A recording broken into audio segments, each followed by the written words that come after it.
आज है 28 मार्च शनिवार का दिन। हरकारा के इस ऑडियो अंक में आपका स्वागत है।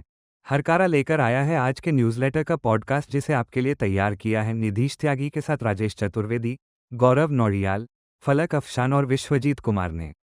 जिन खबरों का जिक्र हम यहाँ कर रहे हैं उनके लिंक्स और विस्तृत जानकारी मूल न्यूज़लेटर में है।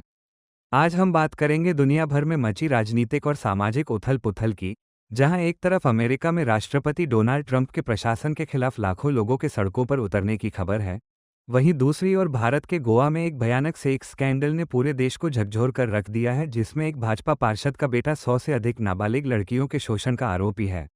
अंतर्राष्ट्रीय मंच पर ईरान युद्ध अपने 29वें दिन में प्रवेश कर चुका है और रूस ने वैश्विक तेल बाजार में हलचल मचाते हुए पेट्रोल निर्यात पर पाबंदी लगाने का फैसला किया है। इसी बीच पड़ोसी देश नेपाल में सत्ता परिवर्तन के तुरंत बाद पूर्व प्रधानमंत्री केपी शर्मा ओली की गिरफ्तारी ने हिमालयी राष्ट्र की राजनीति में भूचाल ला दिया है। इन तमाम खबरों के गहरे विश्लेषण के लिए जुड़े रहिए हमारे साथ। द गार्डियन के मुताबिक ट्रंप प्रशासन की नीतियों के विरोध में शनिवार को अमेरिका के सभी 50 राज्यों में लाखों लोगों के जुटने की संभावना है। इंडिविजिबल और 50,501 जैसे संगठनों के इस गठबंधन ने इसे नो किंग्स नाम दिया है।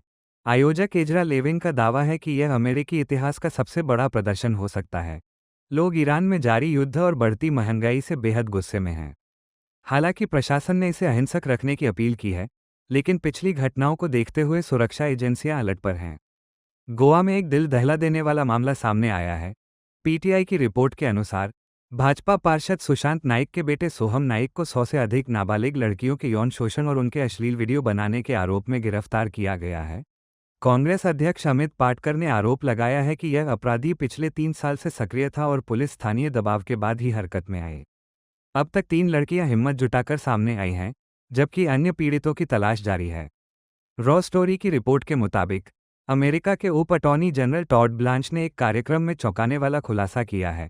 उन्होंने कहा कि ट्रंप प्रशासन के अधिकारियों को डर है कि अगर 2028 में डेमोक्रेट सत्ता में आए तो उनकी जांच होगी और उन्हें जेल भेजा जा सकता है।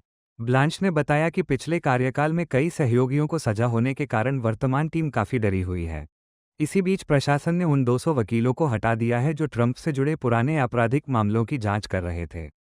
द टेलीग्राफ में असीम अली ने एक विश्लेषण में बताया है कि कैसे भारत और चीन के राष्ट्रवाद के रास्ते अलग हो गए हैं।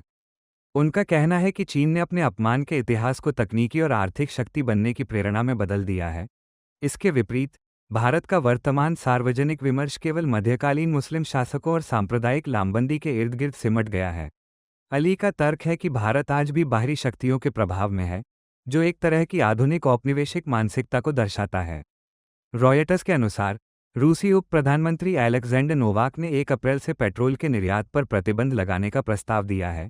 ये पाबंदी 31 जुलाई तक जारी रह सकती है। रूस ने यह फैसला मध्य पूर्व के संकट और घरेलू बाजार में तेल की कीमतों को नियंत्रित करने के लिए लिया है। विकास यादव की रिपोर्ट के मुताबिक भारत पर इसका सीधा असर कम होगा क्योंकि भारत तैयार पेट्रोल के बजाय कच्चा तेल आयात करता है। हालांकि वैश्विक कीमतों में बढ़ोतरी से भारत की रिफाइनिंग लागत बढ़ सकती है।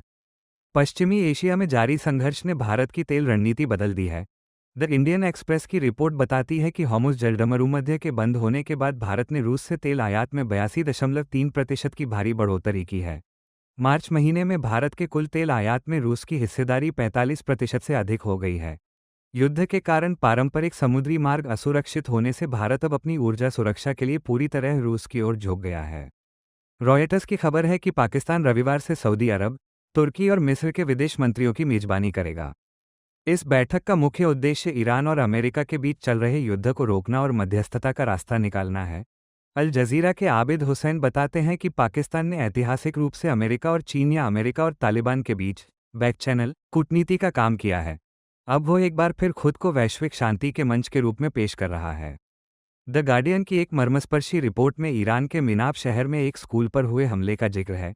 इस हमले में 170 लोग मारे गए थे, जिनमें ज़्यादातर छात्राएं थीं। टेस मैकलूर और शाहमीर बलोच ने उन माता पिता का दर्द बयां किया है जिन्होंने मलबे में अपने बच्चों को तलाशा।